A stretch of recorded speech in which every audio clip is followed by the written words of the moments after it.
오늘 본문의 말씀은 예수님께서 사마리아 지역 수가성 거기서 한 여인을 만나는 장면을 우리에게 보여주고 있습니다. 우리는 이 사건을, 이 여인을 수가성 여인이라고 이야기하죠.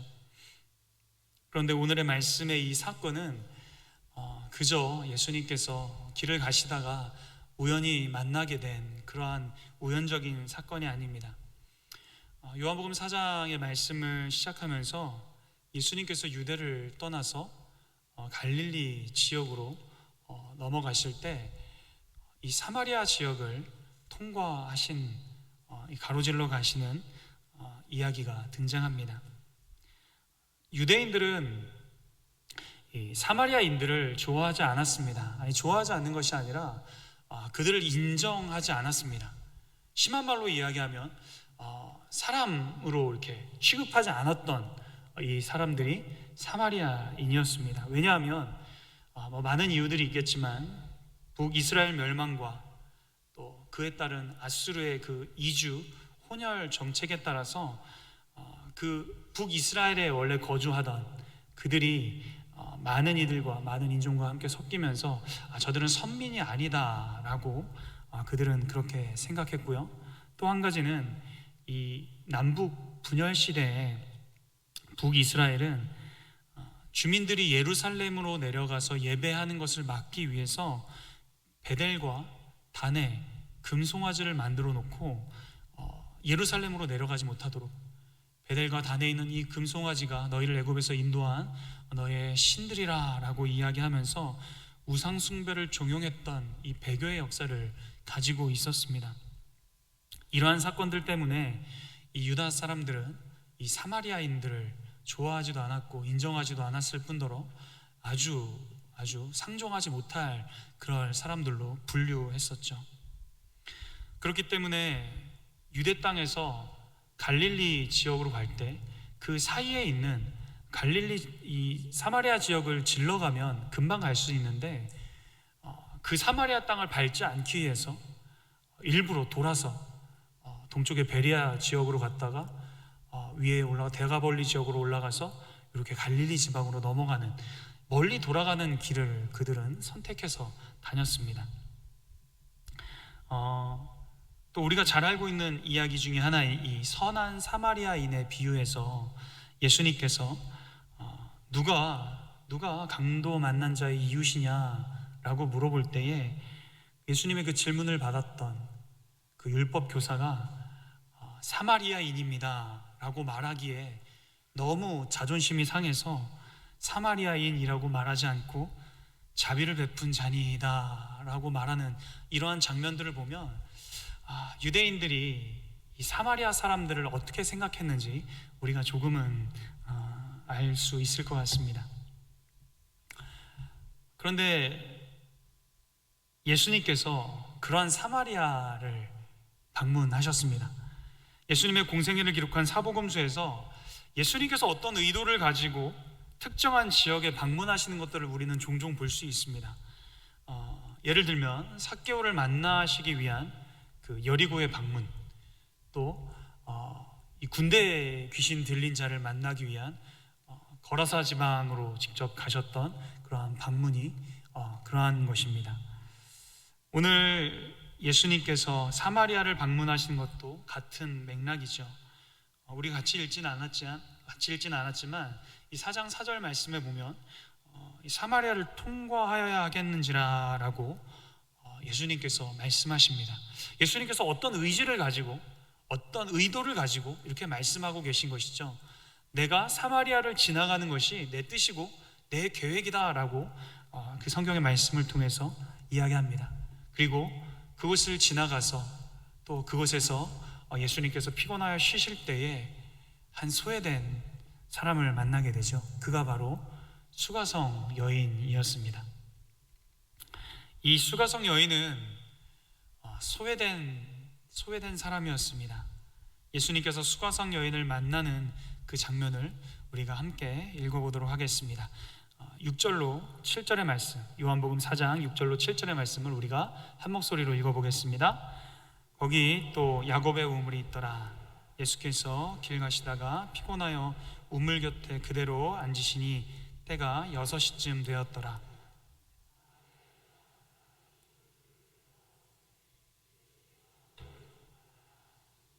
아멘. 예수님께서 사마리아 지역을 통과하시다가 6시쯤 되었을 때에 그 야곱의 우물 곁에 앉으십니다. 그리고 그 우물로 한 여인이 물을 기르러 오는 이 장면이 등장하죠. 그리고 그 여인에게, 이 사마리아 여인에게 예수님께서 나에게 물 좀 다오라고 그렇게 이야기하시는 장면이 등장합니다. 이 수가성 여인과 예수님과의 첫 만남의 장면이죠.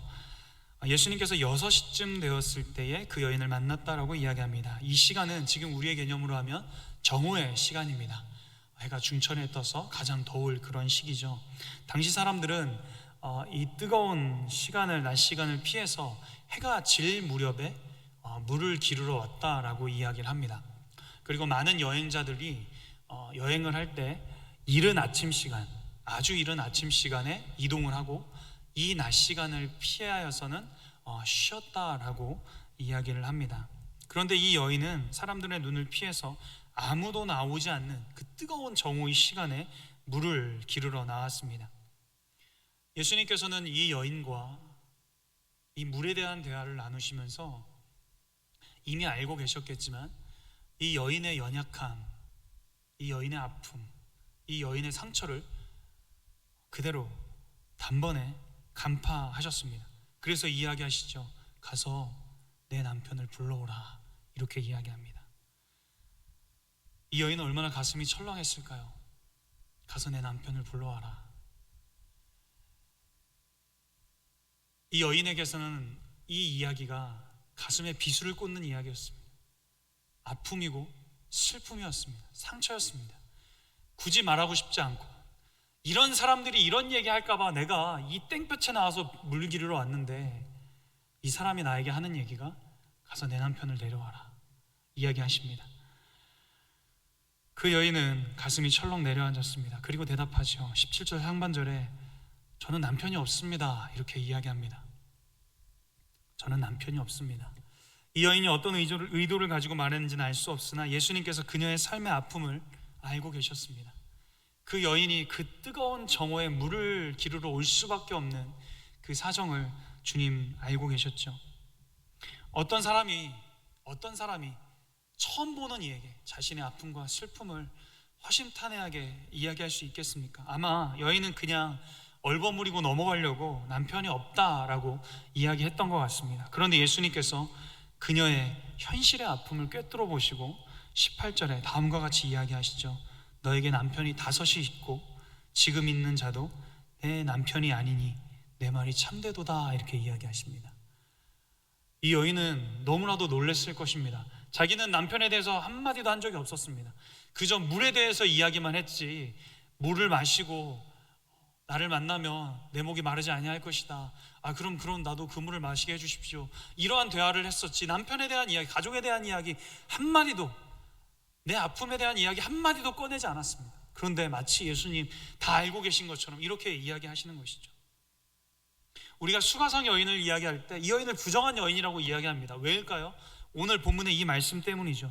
남편이 5이나 있었고 지금 사는 남편도 내 남편이 아니다라는 이 이야기, 마치 수가성 여인을 바람둥이처럼 이렇게 생각합니다. 물론 이런 부정함이 전혀 없다라고는 말할 수 없겠죠. 앞서 말한 이야기를 다시 이야기하면 이 여인은 5번이나 이혼을 당한 여인입니다. 그런데 이 당시에는 이혼의 주도권을 남자들이 쥐고 있었습니다. 최근 들어서야 이혼하는 문제들이 이런 여자 쪽에서도 주장하고 여자 쪽에서도 이야기하는 것들이 최근에 이제 풍조인데, 이때 당시에는 이혼을 주장할 수 있는 것은 남자 쪽이었습니다. 신명기 24장 1절로 2절에 이 이혼의 규례를 이렇게 이야기하는데요. 사람이, 남자죠, 아내를 맞이하여 데려온 후에 아내에게 수치되는 일이 있음을 발견하고 아내를 기뻐하지 아니하면 이혼 증서를 써서 그의 손에 주고 그를 자기 집에서 내보낼 것이요 그 여자는 그의 집에서 나가서 다른 사람의 아내가 되려니와, 이렇게 이야기합니다. 남편이 자기의 아내를 맞이했는데 그 아내에게 어떠한 결격의 사유가 있든지 아니면 남편을 기쁘게 할 수 없는 어떠한 이유들을 발견하게 되면 이혼의 증서를 써서 그 손에 쥐어서 내보내는 것, 이것이 이혼의 규례였습니다. 물론 이것이 어떠한 잘못된 음란에 관한 이런 율법에 의하여서 이혼의 증서를 써주는 것이 율법에서 나와 있는 법이지만, 이 신약의 시대에 가서는 남자들이 이러한 것을 악용하는 경우들도 굉장히 많았다라고 이야기합니다. 다시 말하면 이 수가성 여인은 어떤 이유에서든지 5번이나 남편에게 버림받은 그러한 여인이었습니다. 그렇게 남편에게 버림당하고 이혼을 당했는데도 불구하고 그 채워지지 않는 이 사랑에 대한 갈급함 때문에 또 다른 남자를 만나서 결혼하고, 그런데 또 실패하여 버림받고, 또 사랑에 채워지지 않는 갈급함 때문에 또 결혼하였는데 또 실패하고 번번이 실패하는 인생을 살아갑니다. 그렇게 계속되는 실패로 인해서 이미 지칠 대로 지쳐버려서 지금 살고 있는 자는 결혼도 하지 않고 그냥 그렇게 동거하며 살아가는 남자와 지내고 있는 것이죠. 지금 이 시대에도, 자유롭다라고 말하는 이 시대에도 5번 이혼하고 다른 남자와 동거하며 살아가는 여인을 보면 고운 시선으로 안 바라볼 텐데, 이렇게 딱딱하고 보수적인 시대에 살아가는, 이 신약의 시대를 살아가는 이때 당시의 사람들은 이 여인을 어떻게 보았을까요? 유대인들이 이 여인을 보면 어떻게 생각했을까요? 부정한 여인이라고 생각했겠죠. 사람 취급을 안 했겠죠. 이 여인도 알고 있습니다. 아픔이죠. 자기의 슬픔입니다. 치욕이에요. 말하고 싶지 않아요. 남편의 이야기 하고 싶지 않고요, 가족의 이야기 하고 싶지 않아요. 그래서 굳이 땡볕에 물을 기르러 나오는 것이죠. 누구도 마주치고 싶지 않아서, 사람들의 그 눈길이 싫어서요. 사람들이 나한테 말하는 거, 말을 거는 거, 그것조차 싫어서. 그렇게 그 여인은 사회에서 소외당하고 있었습니다. 그런데 그녀의 소외는 여기서 끝나지 않습니다. 그녀는 사회에서뿐만 아니라 신앙에서도 외면당한 인생이었습니다. 20절의 말씀, 오늘의 본문 20절의 말씀을 같이 한번 읽어보도록 하겠습니다. 같이 읽습니다. 우리 조상들은 이 산에서 예배하였는데 당신들의 말은 예배할 곳이 예루살렘에 있다 하더이다. 아멘. 유대인들과 사마리아인들의 예배의 장소가 달랐습니다. 유대인들의 예배 장소는 우리가 잘 알고 있듯이 예루살렘 성전을 중심으로 한 그런 예배 공동체에 있었습니다. 그런데 사마리아인들은 그리심산에서 예배를 하였습니다. 앞에서도 언급했듯이 남북시대 이 북이스라엘은 이 정치적인 이유로 베델과 단에 우상을 세워놓고 예배하게 하였던 이러한 신앙적, 정치적 갈등, 그러한 갈등들이 계속해서 그들 가운데, 그 민족 가운데 남아있어서 이러한 갈등들이 포로시대 이후에도 계속됩니다. 먼저 1차 포로기한 이후에 이러한 갈등들의 모습을 한번 살펴보겠는데요, 에스라서 4장 2절로 3절의 말씀 같이 한번 읽어보도록 하겠습니다. 에스라서 4장 2절로 3절입니다. 같이 읽습니다. 스룹바벨과 족장들에게 나와 이르되 우리도 너희와 함께 건축하게 하라. 우리도 너희같이 너희 하나님을 찾노라.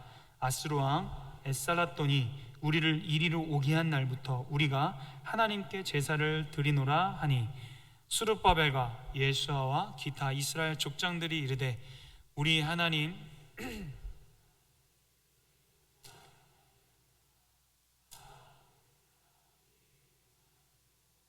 우리가 이스라엘 하나님 여호와를 위하여 홀로 건축하리라 하였더니. 아멘. 지금 이 사마리아 지역 사람들이 이 성전을 재건할 때 같이 나와서 이야기를 합니다. 너희같이 너희 하나님을 찾노라. 아수르 왕 에사라돈이 이리로 오게 한 날부터 하나님을 예배했다, 이렇게 이야기하죠. 이런 이야기의 근거를 통해서 이들이 사마리아인이라는 것을 우리는 짐작할 수 있습니다. 그런 사마리아인들이 이 이스라엘 백성들, 포로 귀환 자들이 성전을 재건하고자 할 때 성전을 함께 건축하자라고 이야기합니다. 그런데 유대 지도자들이 같이 읽은 말씀에 본 것처럼 너희와 우리는 아무런 상관이 없다라고 이야기하면서 아주 냉정하게 단칼에 잘라서 거절합니다. 이에 사마리아인들이 앙심을 품고 그 성전 재건을 방해하게 되죠. 고위 관리들에게 뇌물을 주어서 그 성전을 짓지 못하게 합니다. 그리고 이러한 갈등들이 3차 포로 귀환 시기에까지도 계속됩니다. 느헤미야 4장 1절로 2절에 이렇게 이야기하는데요, 산발랏이 우리가 성을 건축함을 듣고 크게 분노하여 유다 사람들을 비웃으며 자기 형제들과 사마리아 군대 앞에 일러 말하되 이 미약한 유다 사람들이 하는 일이 무엇인가? 스스로 경고하게 하려는가? 제사를 드리려는가? 하루의 일을 마치려고 불탄 돌을 흙 무더기에서 다시 일으키려 하는가 하고, 산발랏이 사마리아인들과 함께 이스라엘 백성들의 그 성전 재건을 비웃습니다. 조롱합니다. 그리고 예배의 처소를 짓지 못하도록 방해하죠. 이러한 역사적인 갈등들이 사마리아인들은 자신들의 예배의 처소를 따로 정하여 예배하게 하였고, 유대인들은 이러한 사마리아인들의 모습을 보면서 그 예배를 인정하지 않았고 그 예배의 처소 또한 인정하지 않았다라는 것이죠. 다시 말하면 사마리아인들은 과거의 그 역사로 인하여서 하나님을 예배하는 그 예배에서 배척당하고 있었던 것입니다. 사마리아인이라는 그 이유만으로 하나님을 예배하는 자리에서 배척당하였고, 그 사마리아 여인, 수가성 여인도 마찬가지였던 것이죠. 사마리아인들에게 있어서, 또 오늘 등장하는 수가성 여인에게 있어서 이 문제는 마치 풀리지 않는 궁금증과 같은 것이었습니다. 그래서 오늘 만났던 예수님의 이 남다른 모습을 보면서 이분이 참된 선지자구나 라고 확신했을 때에 이 예배로 풀리지 않는 것에 대해서 질문하고 있는 것이죠. 도대체 왜 예루살렘에서만 예배해야 된다라고 말합니까? 이것에 대해서 질문하는 것입니다. 그런데 이 수가성 여인이요, 이러한 예배에 대한 오해, 이러한 궁금증을, 이러한 질문들을 할 수밖에 없었던 이유가 있습니다. 그것이 무엇이냐면 사마리아인들이 가지고 있었던 잘못된 신앙관 때문이죠. 22절 상반절의 말씀에 예수님께서 너희는 알지 못하는 것을 예배하고 있다라고 이 사마리아인들의 예배에 대해서 그 문제점을 지적하십니다. 사마리아인들은 예배를 드린다라고 이야기는 하지만 정말 참된 하나님 앞에 예배를 드리고 있지 못하고 있다라는 것을 예수님께서 말씀해 주고 계신 것이죠. 왜냐하면 사마리아인들이 예배를 드린다라고 하지만 사마리아인들은 모세오경, 우리가 가지고 있는 창세기, 출애굽기, 레위기, 민수기, 신명기 이 5개의 말씀만 정경으로 인정하고 있었습니다. 그렇기 때문에 이 유대인들에 비해서 구약의 성경을 다 읽고 또 그거에 대해서 이 메시아의 예언에 대해서 그 암기하고 있고 또 날마다 읽고 묵상하는 그 이스라엘, 그 유대인들에 비해서는 이들이 메시아에 대한 지식이 짧을 수밖에 없었던 것이죠. 그리고 그들이 이 아수르에서 행하였던 이주 혼혈 정책으로 인하여서 이미 북이스라엘 가운데 많은 우상신들이 들어왔고 그들이 혼합된 종교적 그런 신념을 가지고 마치 그러한 모습으로 하나님을 섬기고 있었다는 것을 예수님은 지적해주고 있습니다. 사회적으로 또 신앙적으로 소외당하였고 그로 인하여서 사회 안의 관계와 잘못된 신앙관으로 신앙의 모든 부분에서 갈급해하던 그 수가성 여인에게 예수님께서는 오늘 만나서 이 복음의 메시지를 선포하고 계십니다. 오늘의 본문 21절의 말씀을 우리가 같이 한 번 더 읽어보도록 하겠습니다. 21절 말씀 같이 읽습니다. 예수께서 이르시되 여자여 내 말을 믿으라. 이 산에서도 말고 예루살렘에서도 말고 너희가 아버지께 예배할 때가 이르리라. 아멘. 수가성 여인뿐만 아니라 사마리아인들 마음속에 깊이 뿌리 내리고 있었던 이 신앙적 갈등에 대한 고정관념을 예수님께서 깨트려 버리시죠. 이 산에서도 말고 예루살렘에서도 말고 너희가 아버지께 예배할 때가 이른다라고 이야기합니다. 사회에서도 소외되었고 더 나아가서 이 예배 가운데 신앙에서도 소외를 받았던 이 여인에게 이 말씀이 얼마나 놀라운 소식이었을까요? 얼마나 파격적인 이야기로 들렸겠습니까? 이 여인에게 뿐만 아니라 아마 유대인들도 이야기를 들었다면 이 급진적인 발언 때문에 놀라 자빠졌을 수도 있습니다. 하나님께서 임재하시고 예배를 받으시는 것은 장소라는 환경적인 문제가 아니다라고 지금 예수님 말씀하고 계신 것이죠. 사람이 만들어 놓은 건축물이 하나님의 임재를 결정하고 예배를 완성하고 예배를 성공하는 것을 결정하는 것이 아니다라고 지금 이야기하고 계신 것입니다. 그렇게 그것 때문에 소외당하였고 그것 때문에 상처받았고 그것 때문에 배척당했는데 예수님께서 그것이 아니다라고 얘기해 주고 계신 것이죠. 그럼 도대체 예배할 때가 언제입니까? 성경에서 이야기하는 그 메시아를 통하여 하나님이 우리의 아버지이시며 그 하나님 아버지가 메시아를 믿음으로 말미암아 모든 믿는 자들의 아버지가 되신다는 것을 알게 하시는 그때가 이 모든 상황 환경을 뛰어넘어 예배할 때가 될 것이다 라고 예수님께서는 이 여인에게 말씀하십니다. 여인이 이 말씀에 자신이 가지고 있던 신앙의 한계로 이렇게 물어봅니다. 모세와 같은 선지자 그리스도가 나타나면 하나님의 백성들에게 모든 것을 알게 하실 것이다 라고 그는 25절에 이야기하죠. 그런데 이것이 이 여인에게 있어서는 이 사마리아 지역에서 내려오는 전승과도 같은 모세와 같은 선지자가 다시 나타나면 우리를 하여금 하나님을 알게 하실 것이다 라는 그 고백을 하고 있는 것입니다. 그런데 예수님 말씀하시죠. 26절 하반절에 뭐라고 이야기하십니까? 내게 말하는 내가 너희가 기다리던 그 메시아라 이야기하십니다. 내가 그라. 내가 너희가 기다리던 메시아다. 내가 너희가 기다리던 구원자다. 내가 너희가 기다리던 그리스도다. 지금 그 여인에게 말씀해 주고 계신 것이죠.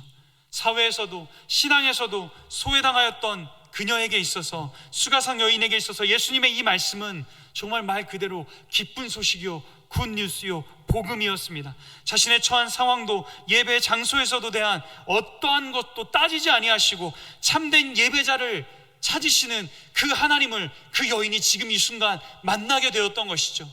나는 지금 아무도 만나고 싶지 않고 나의 인생의 어려움 때문에, 실패 때문에, 상처 때문에 아무도 만나고 싶지 않았는데 의외의 장소, 생각지도 못했던 그 시간, 그 장소에서 그 모든 것을 해결해 줄 예수 그리스도를 이 여인이 만나고 그 문제를 해결받은 것입니다. 예수 그리스도를 만남으로 말미암아 지금까지 그녀의 삶을 가로막고 있었던 그 모든 문제를 떨쳐버릴 수 있는 자유함을 그녀가 얻게 되었다는 것이죠. 예수 그리스도를 믿는 자들에게 주어지는 예배의 자유, 자유의 은혜의 시대를 그 여인은 맛보고 있는 것입니다. 그래서 그 여인이 이후에 어떻게 합니까? 오늘 우리가 읽은 본문의 말씀 뒤에 어떻게 합니까? 그 여인이 가지고 왔던 그 물동이를 버려두고 만나기 싫었던, 마주치고 싶지 않았던 그 마을 사람들을 향해서 달려나가 내가 그리스도를 만났다, 내가 경험했던, 들었던 그 이야기를 전하며 이가 그리스도가 아니냐, 내가 만난 이가 그리스도 아니면 누구겠느냐 라고 사람들에게 전하는 놀라운 복음의 전파의 역사가 그 사마리아 땅 가운데 일어납니다. 오늘 이 말씀을 통해서 우리에게 주시는 은혜가 무엇입니까? 하나님은 실패한 인생과도 같은 수가성 여인을 찾아오셔서 구원의 복음을 주셨듯이 우리 인생에도 그렇게 찾아오셨다는 사실입니다. 믿으십니까? 우리가 어떤 자격이 있어서 하나님을 나의 아버지로, 예수 그리스도를 나의 구주로, 그리고 지금 이 예배의 자리에 나와 있는 것 아니죠. 우리는 아무런 공로도 없습니다. 우리는 아무런 공로도 없이 오직 주님의 은혜로 이 자리에 나와 있는 줄 믿습니다. 제가 몇 해 전에 제가 목사 안수를 받고 얼마 되지 않았을 때 고등학교 친구들을 만났던 일이 있었습니다. 그래서 오랜만에 친구들을 만나서 이렇게 이야기를 나누고 하면서, 오랜만에 만났으니까 지금 어떻게 사는지 근황에 대한 이야기들을 나눌 것 아니겠습니까? 그러면서 서로 이야기하면서 같이 이 고등학교 때 밴드 활동을 하던 친구들 만나서 이야기하면서 어떤 친구는 작곡을 계속 하고 있고, 어떤 친구는 물리치료사가 돼서 일하는 친구도 있고요. 또 어떤 친구는 기획사를 운영하면서 자기는 트로트 가수를 키우고 있다고 막 이런 이야기를 하는 친구들도 있었습니다. 그러면서 그 친구들이 저한테 물어보기를, 성식아 너는 요즘 뭐 하고 지내니? 이렇게 물어보더라고요. 성식아 이렇게 얘기하니까 성식이가 누구지 이렇게 생각하시는 분들 계시니, 제가 성식입니다. 네. 그래서 그 친구들한테 이야기를 했죠. 나 목사 됐어. 그랬더니 아멘인가요? 그랬더니 제 친구들의 반응이 어땠을까요? 네가? 위장 취업 아니야?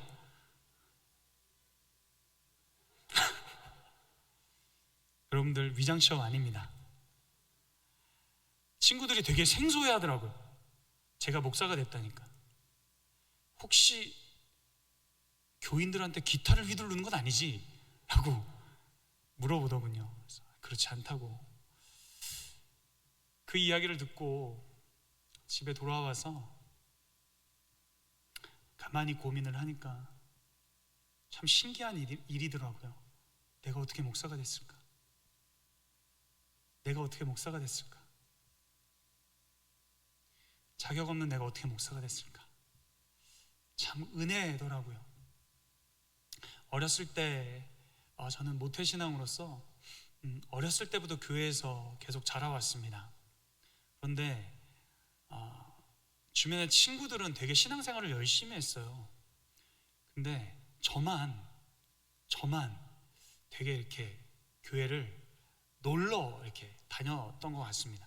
다른 친구들은 신앙생활 되게 열심히 해서 초등부 때부터 회장을 하고 부회장을 하고 총무를 하고 이런 것들을 다 했었는데, 뭔가 임원을 하지 않으면 그 친구들과 놀 수 없기 때문에 야 그럼 난 석이라도 할게 라고 해서 했던 기억이 있는데, 그 친구들은 아무도 신앙생활을 안 하는데 저만 목사가 됐습니다.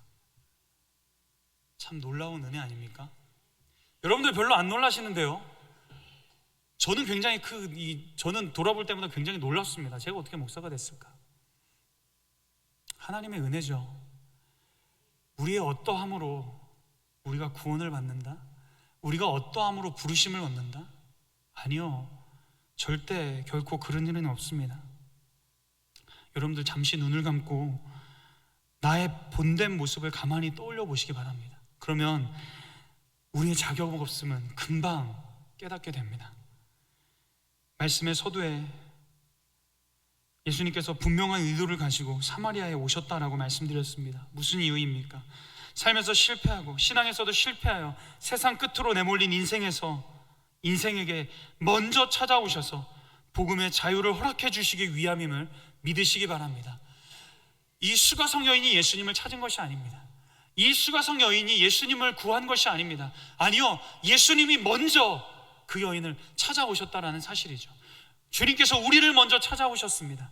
우리를 먼저 찾아오셨고 우리를 먼저 부르시고 만세전에 우리를 선택하여 주셔서 우리 하나님의 자녀로, 그의 백성으로, 예배자로 우리를 세워주신 줄 믿습니다. 아버지께 참되게 예배하는 자들은 영과 진리로 예배할 때가 오나니 곧 이때라. 아버지께서는 자기에게 이렇게 예배하는 자들을 찾으시느니라. 하나님은 영이시니 예배하는 자가 영과 진리로 예배할지니라. 아멘. 먼저 하나님이 우리를 부르시고 구원하신 줄 믿습니다.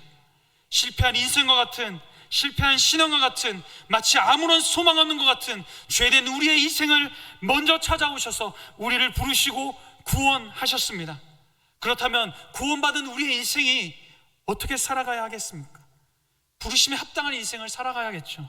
바로 영과 진리로 예배하는 것입니다. 과거에 매여서 주저앉은 인생을 살아가는 것이 아니라 내 상처 때문에, 아픔 때문에 하나님 나 모르겠습니다, 될 대로 되게 하세요, 이것이 아니라 나를 먼저 찾으시고 구원하신 그 하나님의 은혜 때문에 우리가 영과 진리로 하나님 앞에 예배해야 하는 것이죠. 내 생명을 예배에 거는 것입니다. 내가 주님을 찾고 또 찾고 또 찾고 부르짖는 것입니다. 내게 있는 아픔 때문에 주저앉고 좌절하는 것이 아니라 하나님, 이 아픔과 어려움이 나에게 말씀하시는 것이 무엇입니까? 주여, 내게 바라시는 것이 무엇입니까? 이 예배 자리에 나와 내게 듣고 싶어 하시는, 내가 주님께 고백하게 하시는 그 말씀이 무엇입니까? 우리로 하여금 깨닫게 하시는 은혜가 무엇입니까? 우리를 찾는 것이죠. 우리가 그 주님을 만나고자 애쓰는 것입니다. 그 주님을 찾기 위해서 부르짖는 것입니다. 주여, 나에게 말씀하여 주시옵소서. 나로 깨닫게 하여 주시옵소서. 주님의 이 생수의 말씀이 아니면 내가 죽겠사오니 주여, 나를 불쌍히 여겨 주시옵소서. 우리가 이 시간을 통해 구해야 하는 것입니다. 사랑하는 성도 여러분, 우리가 이 자리에 왜 나와 있습니까? 우리가 이 자리에 왜 있습니까? 마음의 안정이요? 마음의 평안이요? 내가 예배 자리에 나가지 않으면 하나님 마치 벼락을 내리셔서 당장 심판하실 것 같아서요? 아니요, 우리는 하나님께서 먼저 찾고 부르셨기 때문에 이 자리에 나와 있는 것입니다. 그리고 하나님께서 우리를 부르셨기에 우리도 마땅히 우리를 부르신 하나님을 찾고 그분을 기대하며 그분의 음성을 우리가 기다리는 것이죠. 사랑하는 성도 여러분, 지금 우리로 하여금 예배를 가로막는 소외됨의 문제가 무엇입니까? 과거의 실패요? 상처요? 신앙의 연약함입니까? 하나님은 어떤 행위와 외적인 것으로 예배자를 찾는 것이 아니라 지금 이 순간 비록 내 심령이, 내 마음이 아픔과 상처로 깨어지고 무너졌을지라도 그 주님을 찾고 부르짖는 자들을 참된 예배자로 부르고 계시다라는 사실입니다. 사랑하는 성도 여러분, 우리의 상황과 환경으로 절망하거나 낙심하지 마시기 바랍니다. 우리 주님은 상황과 환경과 관계없이 먼저 우리를 찾으셨고 자녀 삼아 주셨으며 지금 우리가 하나님 앞에 참되게 예배하며 영과 진리로 나아가기를 기다리고 계시고 그런 자들을 찾고 계신 줄 믿습니다. 하나님 앞에 참되게 예배하는 것, 영과 진리로 나아가는 것, 우리가 그 주님의 음성을 갈급함으로 찾고 매달리는 것입니다. 이것조차도 내 힘으로 되는 것이 아니죠. 그래서 우리는 우리의 마음을 지켜달라고 성령을 부어주셔서 내가 할 수 있는 최선의 예배를 주님 앞에 올려드릴 수 있도록 주여 나에게 믿음 주시옵소서. 우리가 기도하는 것입니다. 주님 앞에 엎드리는 것입니다. 주님의 옷자락을 붙잡는 것입니다. 주님은 그 한 사람의 예배자를 지금 찾고 계십니다. 사랑하는 성도 여러분, 우리가 그 예배자가 되기를 간절히 소원합니다. 지금 내 마음속에 나는 이것 때문에 예배할 수 없어, 난 이것 때문에 예배할 수 없어라고 내 마음속에 외쳐지는 음성이 있으십니까? 상황과 환경이 있으십니까? 여러분들, 그 모든 것 다 내려놓고 참되게 예배하는 자를 찾으시는 그 주님을 붙잡으시기를 간절히 소원합니다. 그 주님을 붙잡으면 우리의 삶에 무너지고 깨어진 부분을 넘어서는 그 주님의 은혜가 우리 가운데 임할 줄 믿습니다. 그 주님의 은혜를 경험하는 저와 여러분들 되시기를 주님의 이름으로 간절히 축원합니다.